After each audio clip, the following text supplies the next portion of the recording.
Hello and welcome to this Mirror Facebook Live, all about the changes to your money following a week of political turmoil.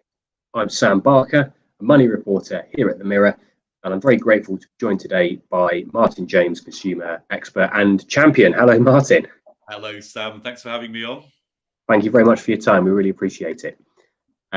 So to set the scene, we've got an awful lot to get through today. Households have faced weeks of money chaos due to some of the policies of the former Chancellor Kwasi Kwarteng. And now they have to get used to all of the changes of his replacement, Jeremy Hunt. So Jeremy Hunt has ripped up a lot of the policies of Mr. Kwarteng, although he has stuck to some others. So just as we've all gotten used to what we thought was the new world order, a whole totally new set of rules has kind of come into play. And these cover an awful lot of things, energy bills, very worrying, this one from next April, income tax, national insurance, taxes for the self-employed, even changes to alcohol duty and the state pension, although there is a little bit of good news in there as well. So we're here today, we're going to break down everything you need to know. We're also here to answer your questions. So if you've got anything you would like to ask us, or you'd just like to have your opinion heard, please do feel free, post it in the chat, and we will do our absolute best to answer you throughout this session. So Martin, I'd like to start with, possibly the most worrying thing on this list, which is energy bills. So obviously we thought that we had some sort of sense of security of what energy bills would look like for the next 2 years.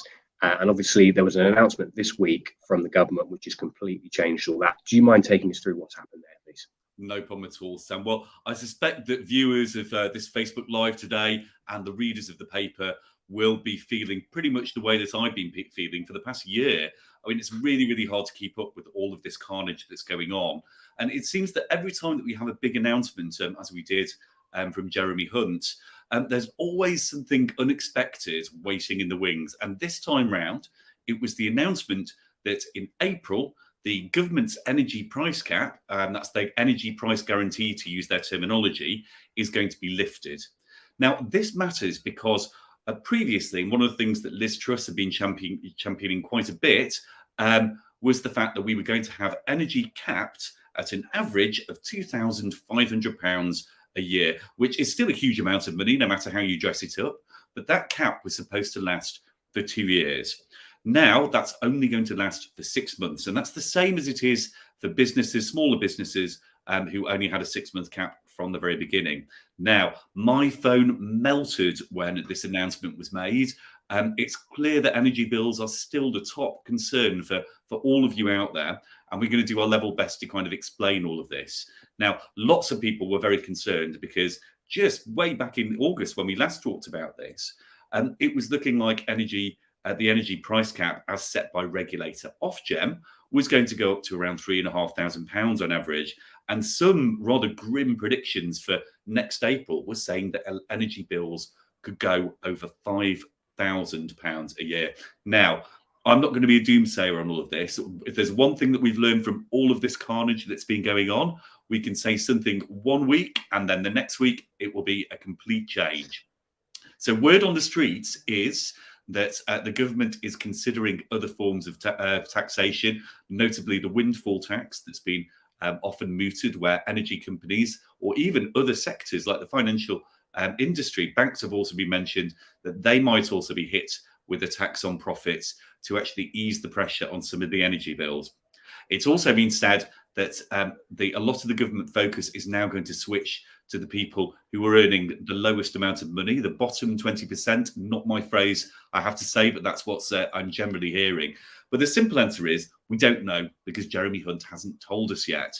What is clear is that things are going to have to change, and we're going to be keeping a very close eye on this for you. Thank you very much, Martin. And it is very worrying.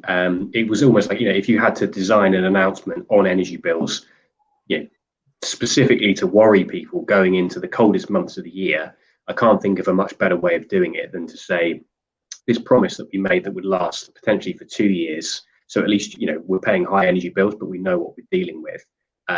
we're going to potentially do something to that in April. We're not really going to tell you what it is. It's just going to be reviewed. I mean, it is definitely a worry, I think, for a lot of households kind of going into the coldest months of the year. But let's move on and talk about something which affects about half of all households in the UK, and that is income tax. So, Martin, do you mind talking us through what is happening with Jeremy Hunt's changes to income tax levels, please? Oh, well, I despair, because it's and again, as we said, many people listening to all of this will be throwing their hands up in the air. We've had a mini budget that wasn't supposed to be a budget, but actually was more dramatic than anything I've ever seen. And now we've had a reverse budget, which isn't supposed to be a reverse budget at all. That has basically taken away most of the things that were proposed in the mini budget and got rid of them, bar 2 or 3 things. Now, one of the things that was being proposed were some amendments to income tax that would basically cut the rates from 20% to 19%. That's 19p in the pound.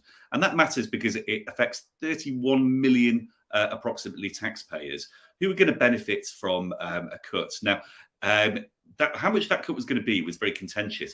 Lots of people were saying that on average, a basic taxpayer would gain around £170 a year. Now, that calculation was based on factoring in the richest people as well as the people who are paying the lowest amount.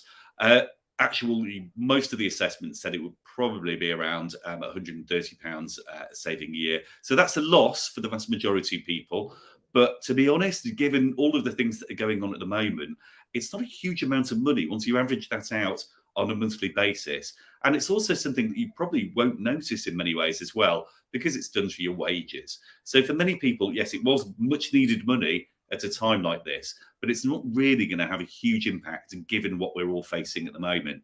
So very, very frustrating. Needless to say as well, as the higher rate taxpayers, we're going to be much better off as well. So, if you are concerned about the richest in society benefiting, they get less as well now. But in the big scheme of things, yeah, it is a loss for the vast majority of people in the UK. Fantastic. Well, it's terrible news, but thank you very much for breaking it down in such a concise way. Now, for anyone who's just joined us, this is there's an interactive kind of element to this. We're very happy to answer your questions, so please do feel free, post it in the chat. Myself and Martin, we monitor this as we go through, and we'll pick things out. So thank you to everybody who has already commented. I got a comment here from Edith Taylor. Thank you very much, Edith. Edith says they are all clutching at straws. No one knows what they are doing. I think you're pretty much bang on the money. I think we've had some. We're going to get into this. The Tories have been U-turning on a U-turn, which is something that we've never needed a word for before. Certainly not in all the time that I've been doing this job. A W-turn, S-turn, maybe. I don't know. If anyone's got any ideas, do let us know, because I think we're going to be needing it a little bit more. Yeah, I couldn't agree with you more. And we're here to answer some of your questions as well. We're going to be talking about all sorts of things today. Obviously, we've covered off income tax, and we've covered off energy bills. We're going to be talking about national insurance in a minute, state pension, and an awful lot more besides. If you've got any questions on this subject, please do fire away. And so, Martin, moving on to, I suppose, the sort of the bedfellow of income tax, national insurance. There's some changes coming with that as well. Yes, absolutely. And once again, for everybody listening to this, if you're feeling confused and it's all overwhelming, you are not alone. This is what Sam and I do for a living. And it's so hard to keep up. Every time we write something or every time we talk about things on TV or, on the radio, it changes. And actually, it's so hard to know precisely what's going on here. So let's try and break this one down, though. Next up is national insurance. Now, this is one of those things that was announced previously and is still going ahead. So Jeremy Hunt has confirmed a reverse in the recent rise of national insurance. So the amount of national insurance you're supposed to be paying, that's money that comes off your wages, that was supposed to go up initially to 1.25%, but that's now been confirmed that that will be reversed. See, I'm struggling to get my head around the terminology in all of this. Now, let's break this down a little bit more. National insurance is basically a tax that's paid by employees. So the vast majority of people who aren't self-employed will be paying it. Your employer also pays national insurance as well. They pay extra national insurance contributions for staff as well, and on their profits. So this is something that's going to benefit businesses as well. Now, how are we actually going to get any benefit from all of this? The Treasury is estimating that this change would save around 28 million people, an average of around £330 a year. Now, as I said previously, averages are relative because they factor in the people on the toppest level, so I'm not even speaking English now, the highest level and the lowest level of wages. So how much that actually equates in real terms is incredibly difficult to predict because it all depends on what you're earning. And once again, this is something that you'll only see through your pay packet. So I think we're going to have to get a lot used to kind of scrutinizing all of those tiny columns on your wage slips as and when you get them to see kind of how you're benefiting. So in some ways, this is a benefit. It kicks in from November the 6th. So you'll start to see it, depending on how your employer's payroll works, you'll start to see this coming in over the next few months. But once again, for many people, it is a bit of a drop in the ocean. Something is better than nothing, but I think there's going to be a lot of anger out there from the viewers and indeed the readers of the paper. I have a feeling you might well be right. Thank you very much, Martin, for taking us through that. Now, let's just take a moment to talk about the state pension. So the state pension, there is some good news here, depending on how you look at it. It's set to rise by more than 10% next year after Liz Truss claimed that she will keep the triple lock. So just to explain what that is, the triple lock is a political promise. Originally, it was set up by New Labour, and subsequent governments have all stuck to it, and well, until the Conservatives for this current year. And basically what it does is it guarantees that the state pension will rise every year in April by either the rate of inflation, 2.5%, or average earnings growth, whichever is highest. So for this current year, the Conservatives watered that down and they made it what they called a double lock. And this was because we had a huge rise in earnings growth, which would have meant an 8% rise for state pension. Conservatives decided they couldn't afford that for the 2022 year, so they moved it to a double lock and they put it up by the level of inflation, which was 3.1%. So pensioners for this year, from April, they got a 3.1% increase to their state pension. So the good news is that next year we'll be looking at a 10.1% increase. And that was because that is what the level of inflation was in September. And this is pretty hot off the press because they only really confirmed that yesterday, I want to say. It might have been the day before. But this was under threat because both Liz Truss and Jeremy Hunt refused to commit to the triple lock this year, despite it being a manifesto promise for the Tories. So now the Tories have U-turned on that U-turn. As I said earlier, if anyone's got a catchy name for this particular manoeuvre, do let us know. These are apparently the times we're living in. The upshot of this is that the full state pension will rise from current levels of £185.15 a week to £203.85 a week from next April. So this is the first time that state pensioners have gotten more than £200 a week. So it is quite interesting. It's quite a momentous sort of landmark in that sense. And over the course of the year, that's an extra £972.40. So for anybody, some of the older state pensioners who get the basic state pension, that will increase from £141.85 a week to £156.20 a week. So over the course of the year, that adds up to £746.20. So it's quite easy to look at this and say, well, this seems like quite a large sum of money. Fantastic. It does sort of depend how you look at it. The whole point of that rise is that it matches inflation. So in other words, if you're paying more for things now, your state pension will go up next year in a sense of reflecting that. But you've still paid more for things. So it's debatable if you can look at this as a major increase or just fair. Now let's move on to the self-employed. And Martin, we're going to have to get maybe a little bit technical for a moment, but let's just delve into what is happening with the self-employed and their tax situation, please. So thank you, Sam. This one is, I do quite a bit of practicing today just to be able to explain this. And that's never a good sign, is it? I should be able to explain something really simply. And that's another reason why a lot of these rules are far too complex and far too difficult to understand. So I'm going to paraphrase quite a bit here. And obviously, if there are any tax and HMRC experts out there who think I'm dumbing it down, I make no apologies for doing so. I'm doing my best to kind of explain this. So if you're self-employed, there is something that's known as the IR35 rules. Very technical terminology, and it's something that does have an impact on people who are freelance or independent contractors. So the IR35 rules came into effect basically for public sector workers in April 2000. There have been variations on this going back to about 1997 as well. And basically, it's what the tax office, HMRC, are doing to try and determine whether you are actually a contractor, a freelancer, for example, or whether you're basically working full-time for a business and should be taxed as if you were working full-time. Now, this matters because if you're a freelancer like me, then you pay corporation tax and you pay VAT.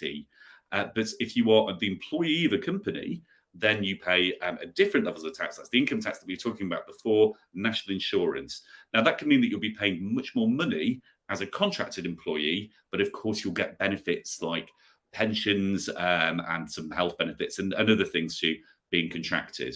Now, that's because ultimately HMRC want to get as much tax from you as possible. So if you're working effectively for one company, but you're also paying half the tax because you're a freelancer, they don't think that's fair. Now, what this was supposed to do when this was initially announced in the mini budget, there wasn't a budget, they were going to abandon kind of the rules around this, which basically meant that actually it would free up contractors and reduce paperwork for businesses so they were able to basically kind of work for a period of time. It's more complicated than that. It's about who discloses what tax it is that you're actually earning. But ultimately, in simple terms, this is hugely controversial because it's not just as simple as, say, me working for one company and one company alone for 2 years, and really I should be employed by them. Many freelancers, as you'll know, often work on short-term contracts, particularly in this day and age. So that basically means that you could have a 3-month contract just working for one company here and a 6-month contract working for another one. And in these rather dangerous times, you know, if somebody gives you the option of working for a company for a year, you might want to grab onto that because it's security. All of which means people are in a total state of confusion about what they can and can't do. And the answer right now is we're back to the original rules. You have to follow those rules. Employees will have to identify whether they are employing people more or less full-time, and therefore that person should be paying the full tax as opposed to corporation tax. That's the best thing to do. Thank you very much, Martin. I've got to say that is the clearest explanation of IR35 tax rules that I have ever heard. I'm going to just explain that verbatim if anyone asks me in the future. Thank you so much for everybody who has been commenting. Just sort of turning to the comments now, we've got a question here from Denise Brown.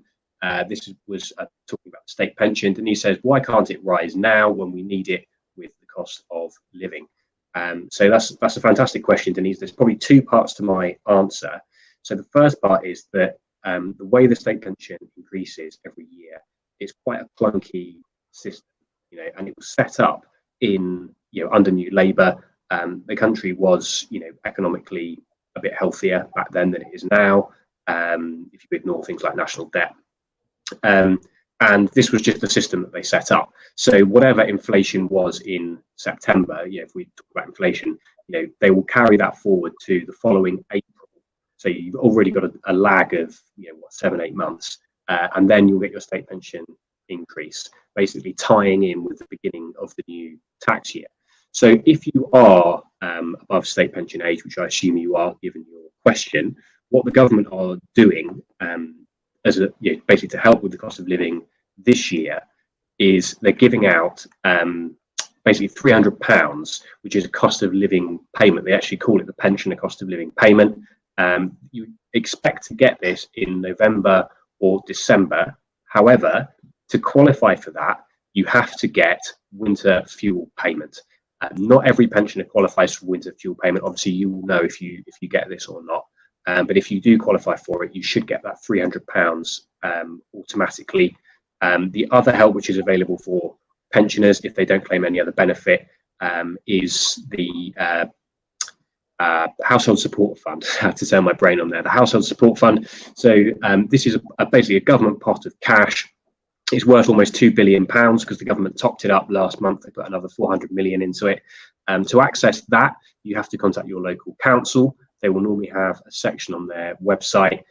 So, I'm not suggesting that you need this money, but if you do, these are the options that are available to you. And the local council, each council sort of hands this money out according to how they see fit. So it's a bit of a, what we like to call a postcode lottery, really. Some councils will give cash. We've heard of £200 to £300. Some families getting. Others will give vouchers, and you can spend those in shops like the supermarket. It's the only government cost of living package that you have to apply for. So all of the others, if you're eligible, you'll get the money automatically. But with the Household Support Fund, you do have to apply for it.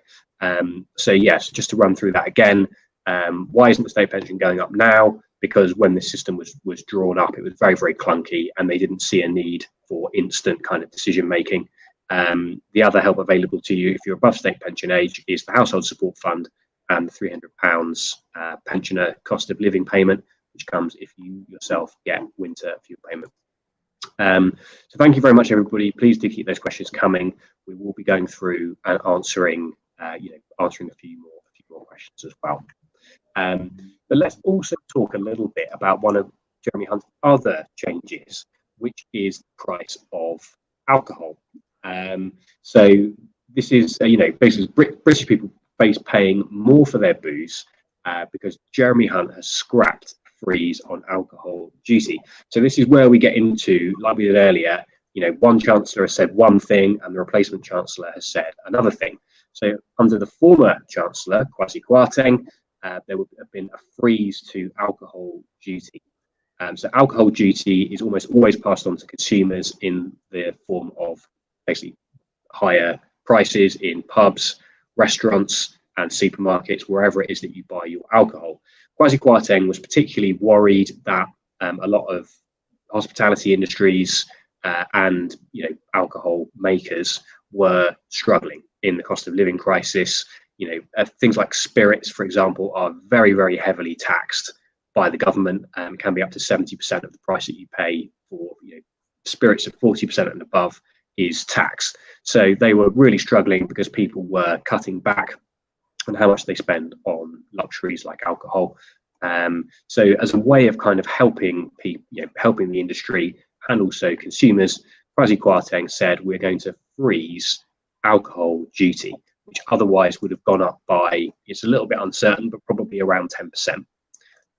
So Kwasi Kwarteng has been and gone. Jeremy Hunt has come on board, and he has basically unravelled that. So the alcohol duty will go up from next February, I believe.